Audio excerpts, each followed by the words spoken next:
Welcome to our channel. Today we how to restore Make.com scenarios for affiliate commission notifications, full guide step by step clearly. To restore your Make.com scenarios for affiliate commission notifications, begin by logging into your Make.com account. Once logged in, navigate to the dashboard where all your scenarios are listed.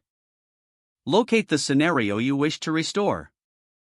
If the scenario is archived, go to the Archived Scenarios section. Click on Archived Scenarios to view all archived items. Find your scenario within this list.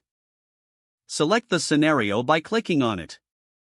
Once the scenario opens, look for the Restore option, usually located at the top right.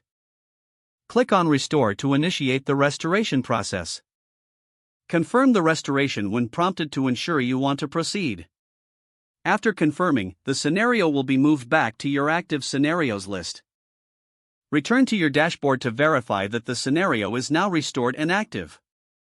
Next, open the restored scenario to check its configuration. Review the connections and modules to ensure everything is functioning correctly. If necessary, reauthorize any third-party services linked to the scenario. Test the scenario to confirm that affiliate commission notifications are being triggered as expected. Make any adjustments needed to optimize the scenario's performance. Finally, save your changes to ensure your restored scenario is fully operational. If the page does not load, refresh the browser or try again in a private or incognito window. Make sure you are using the correct email address, then retype it carefully to avoid small typos. If your password is not accepted, use the reset option and create a new strong password you can remember.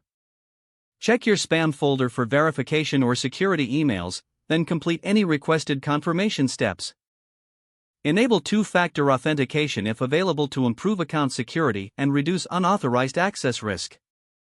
After signing in, review your profile details so your contact information and settings are accurate and current. If you see an error message, note it down and try again after restarting your device and internet connection. Log out when you finish, especially on shared devices, to keep your account and payment information secure. If the page does not load, refresh the browser or try again in a private or incognito window. Make sure you are using the correct email address, then retype it carefully to avoid small typos. Don't forget to like this video and subscribe to our channel for more step-by-step tech guides.